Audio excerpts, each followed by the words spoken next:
How's it going, everyone? Full disclosure, Sarah and I broke a microphone. So we have been recording so much, Sarah, in these last couple weeks that one of our microphones gave out. So we're down to one, and we are very close to each other. Intimately close, and we're practically sitting on each other. We're sharing a mic, so until we get a new one. We just ordered one, so hopefully it'll be here Sunday, and then we'll be back. But yeah, I think we've been putting out so many videos, we have worn out our equipment. It's even the microphones are getting sick of us. So. Exactly. So how's it going? We're going to talk about the two quarterfinal matches that just happened on Friday. By the time this comes out, the England and Australia games will probably already be over. So we'll make another video about that. But we still wanted to talk about the ones that happened on Friday. I don't think America was rooting for the Netherlands last night because our comment section was actually pretty mixed. A lot of people were on both sides. But Netherlands, I will say, it was a heartbreaking match. It really was. And I wasn't rooting against the Netherlands. It was a toss-up for me. I would have been happy either team winning because, they're both great teams. But it was kind of a heartbreaking match. We're going to talk about one thing in particular in this match. But going into the match, the first half, it was pretty much Spain. In the 16th minute, Sarah and I were screaming. It hit off the post twice. The curse of the goal post. Yeah. So it went off twice. 36th minute, there was an offsides goal. And we thought, okay, Spain they're going to take it. The main thing we want to talk about, kind of the most controversial part of the game, I would say, was in the 61st minute, there was a penalty. And it was a penalty against Spain. And we're going to read a little bit from the article, and then we're going to kind of talk about this situation. And then we're going to kind of relate it to the game that happened against Japan and Sweden, too. Spain advanced to the Women's World Cup semifinals, beating Holland 2-1 in extra time after VAR review controversially rules out Dutch penalty. Referee Stefanie Van der Gragt took back a yellow card in a controversial decision. In a match that saw a crucial penalty taken away from the Dutch, Spain has advanced to the Women's World Cup semifinals for the first time in history, defeating Holland 2-1 in extra time. Earlier in the contest, Holland were controversially denied a spot kick after forward Beerensteyn was fouled in the box by Spain's Irene Paredes. But after consulting VAR referee Stefanie Van der Gragt, overturned the yellow card shown to Paredes and no penalty was given. Numerous soccer commentators and fans took to Twitter to express their opinions on the decision. Should be a penalty and a red card, said a former USA defender and Fox Sports pundit Alexia Lawless. Don't know if there's enough evidence to overturn this. Soft pen, but a penalty nonetheless. I think Spain got lucky here, said the account of the popular American soccer podcast The Cooligans. Former USA striker and Apple TV soccer voice Taylor Twellman simply tweeted out a series of emojis conveying shock, then eye-rolling, followed by a clown face. Others believed that the referee was right to overturn the initial decision.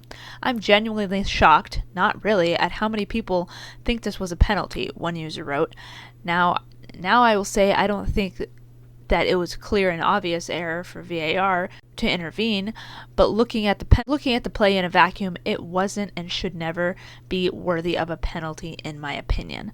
Another user said, she did seek out the contact, so I get that. This was the controversial play of the game, and this was against the Dutch. So when this happened, even the commentator on the American broadcast, she was shocked. She goes, I think she even said that was the wrong decision. Yeah, I recall her saying that. Yeah, and this was not in the Dutch favor. Now, if you go to the comments around the web, I would say the majority of the people were on the favor of it should have been a penalty, that it should have been a foul in the box and penalty. And I would say the majority of the people thought that. But some people didn't, though. But I would say the majority thought that. Penalty. Who's in the VAR box? Going to assume that's not a penalty because the Spanish team is protected somehow? I initially thought it was a pen too, but that's the level of physicality that should be expected in football. Expert refereeing. That's a clear pen for me. No penalty. Shoulder contact. Went down too easy. Should have stayed up and finish.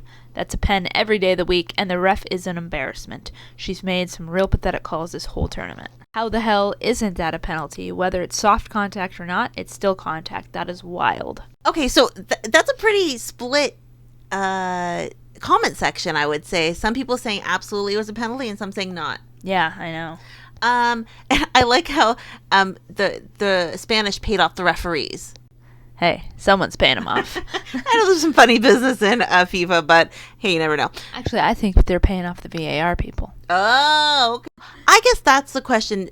Most people, even the people who were rooting for Spain, did you think that call was fair to come back and to overturn it like that? I mean, it was pretty severe. And I mean, like we always say, that changes the course of the outcome. It changes the game, and I don't know. But what do you guys think down below? So, I mean, that was the most pivotal moment in the game. And it sucks, too, because that's kind of like it's such an important game. And having a call go against you almost feel deflated as a team. I'm sure the Dutch didn't feel good about that. Absolutely. Then, I mean, still going on in the game. That was in the 64th minute, the overturn call. Then in the 78th minute, this is where Van der Gragt had a handball. And remember, she kind of just threw her hand up. I don't even think she realized she was throwing her hand up, and it hit it. So at first I thought she threw her hand up because she saw the ball. Not that she would do that, but I think the moment she threw up her hand, it hit her hand, and that was a PK. Dutch, they really had a tough time out there tonight. And some people, I keep seeing this around the web. Oh, it's because Beerensteyn making the comments, it's bad karma. I kept seeing that. I actually don't think that, but I did keep saying that. That was converted into a goal by Mariona Caldente. Yeah, and I think the moment Van der Gragt did it, like, she just looked stunned. She felt so bad. But I mean, she got a redemption. She comes back in the 90th plus 1 minute, and she scores. It was truly iconic. Yeah, and so I felt better for her because I think she would have felt, if that was the winning goal, which would have been that penalty, I think she would have been heartbroken. She was one of the people who was really crying after the match too. So I was pumped. I can't say I was rooting for either team though, because you were rooting for both. Yeah, I felt bad for the Dutch because I feel like if the Dutch should have gotten that penalty, because if it's America and America gets that call overturned, I'm pissed. You know what I mean? Then I'm thinking it's going to PKs. I think we're going to have another PK shootout.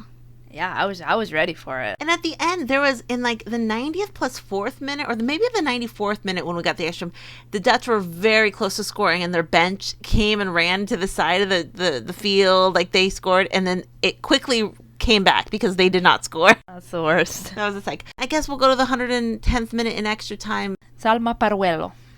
I mean, this was a goal for the ages. This was a great goal. She's 19 years old, and that was the winning goal. Yeah, it was. I mean, and that was it for Spain. To be honest, I felt bad for the Dutch because I think I'm just looking at it as a Dutch fan, that call,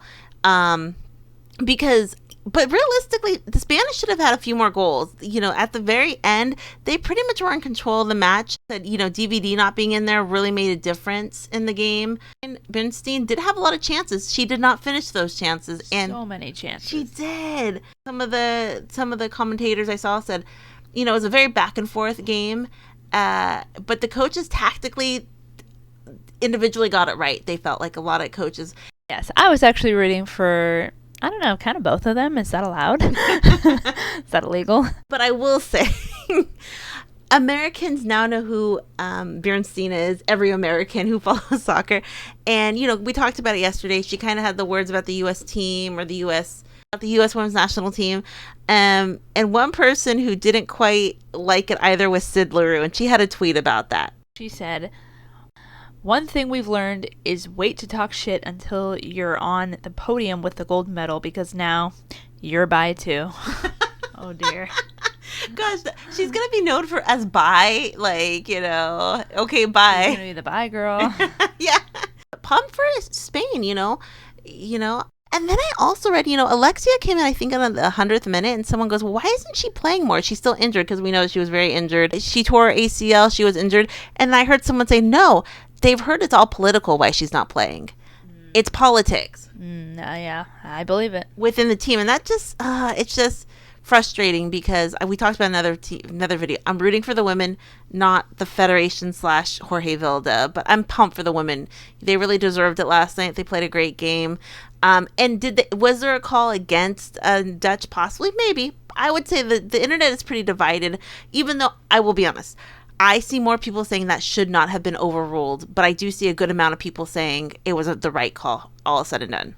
Okay, so we talked a lot about that game. Sarah and I we watched that live. That was supposed to be the United States' quarterfinal, the way that they scheduled the TV broadcast. So we watched it live. The other game we're going to talk about that Sarah and I did watch, but we did not watch it live, was the Sweden-Japan game. And also, I thought Japan was winning. I thought Japan was winning the World Cup. That can't happen anymore. I know. Unfortunately. They were crushed. I mean, I haven't seen a team cry that aggressively in a while. So many people were hyping them up, myself included. It's Japan. Japan's going to win. They're hungry. They're tactically in the most sound. Let me tell you something about the World Cup. Everybody's hungry for it. Yeah, I did notice that. But we're not going to talk a lot about this game, but I want to talk about one major part that happened in this game because I thought this was interesting. Sweden really just tactically put a plan in motion. Japan wasn't on the attack in the first half, and they really suffered. I also did hear Jun Endo came on in the second half, and a lot of people said if Jun Endo was starting this match, it would have been a different match because the second half was much better for Japan. 31st minute, there was a goal by Sweden, and that was a great goal. I mean, the first half was a Swedish half. They really played to their strengths, more physicality. Then in the 48th minute, there was a handball on Japan, and it led to a penalty kick. But the way it hit her hand, what I did hear the commentators said, or I heard someone say it, when they jump up for the ball, you have to jump without using your hands, when you put your hands behind your back. And even if it it was close to her body, it wasn't just enough out to where I said, yeah, that was a handball. Even though I did see some people disagree. So 2-0, I mean, it was not looking good for Japan. So this is kind of where I want to talk about when we talk about what happened to the Netherlands, Spain. In the 76th minute, Japan was worried about penalty, but looking at the penalty, I think a lot of people thought it was not a penalty. If you look at the way she got caught up, at first it looked like it was more of her body, then it looked like it was her heel, and most people were saying that did not look like a penalty when they saw the replay. And this is kind of where we get into the officiating again. So as we remember yesterday, they overturned a penalty that looked very like it was a penalty for a lot of people. But if you go on social media and you see other people talking about it, I mean, soft penalty, that's not a penalty, and the announcers totally didn't even question it.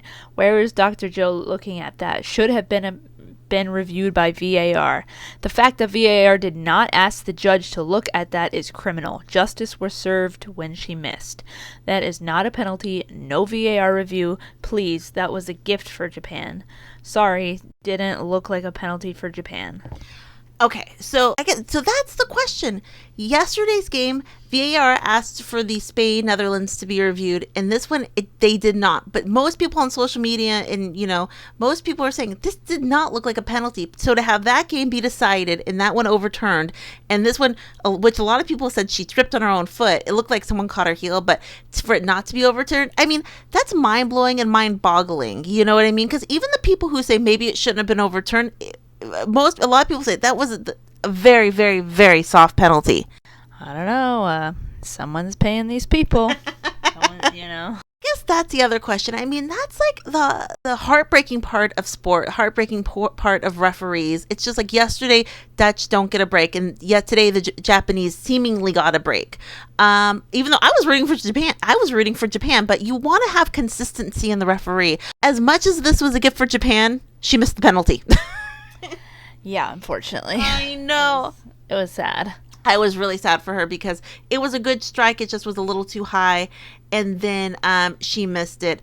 But what does everyone think about those two instances? I mean, Netherlands had a blatant penalty overturned by VAR, then Japan's isn't overturned despite their player just falling over.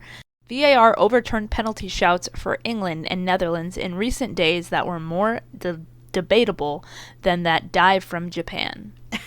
Yeah, and they were talking about the other penalty that was overturned for the England game too. So I mean, that's the thing I wanted to focus on this video. We know who won, but what did everyone think about those two things? Because it is, when it's your team, you just want it to be as fair as possible. You want the best refereeing possible, and someone might look at these two games and said both situations were right.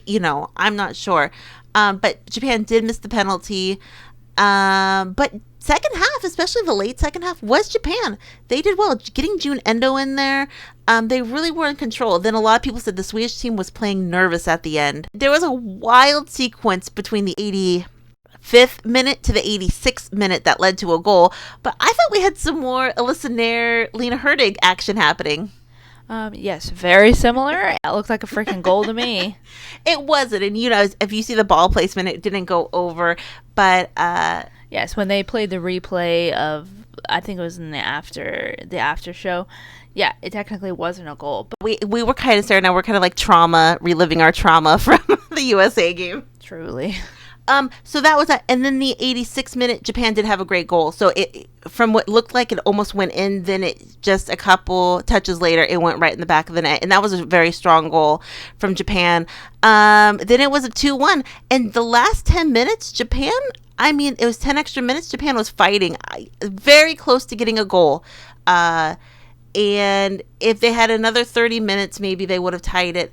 A lot of people said Jun Endo was the X factor in that second half. But it was not to be. A lot of people said Sweden just overpowered them.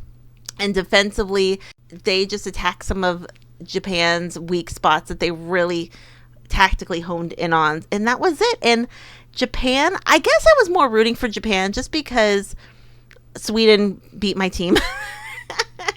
Our team. But I do like the Swedish team. And at the very end, like we said, Japan was just, I don't think I've seen a team cry that emotionally in a long time. And a lot of the Swedish players went up to a lot of the Japanese players and were hugging them. Yeah, I felt really bad for them. And it's a really young team. And then I think if they would have made that PK, it would possibly be 2-2 going into overtime, What did everyone think? Like I said, by the time this video goes out, it will probably be way after Australia-England game. Who was rooting for Japan? Beerensteyn, I feel bad for her because anytime you're the target online of a bunch of, any fandom, it's always hard. Syd Leroux made it known what she thought, but like I said, and a lot of people in our comment section, I will say, we're torn about the Beerensteyn thing. Some people said Beerensteyn was right, and some people just said, talking smack before you haven't done anything yourself is kind of silly too. So we saw both sides. What's that word? Karma? No. Who do you have for the two semifinals tonight? Australia versus, by the time this goes up, the game will be over, but who do you have? Australia or France? I'm going to go with Australia. Me too. And then England, Colombia. I'm going to go Colombia. Yeah. I'm rooting for England. Sorry, England. I'm rooting for England, but Colombia is one of the teams that them winning the World Cup, I'm sure would change their lives, I think it would be cool to have a story like that. But we're going to have a first-time World Cup winner ever, a brand new World Cup since Japan is out. What does everyone think? Questions, comments down below. Talk to everyone later. Have a great night. Bye.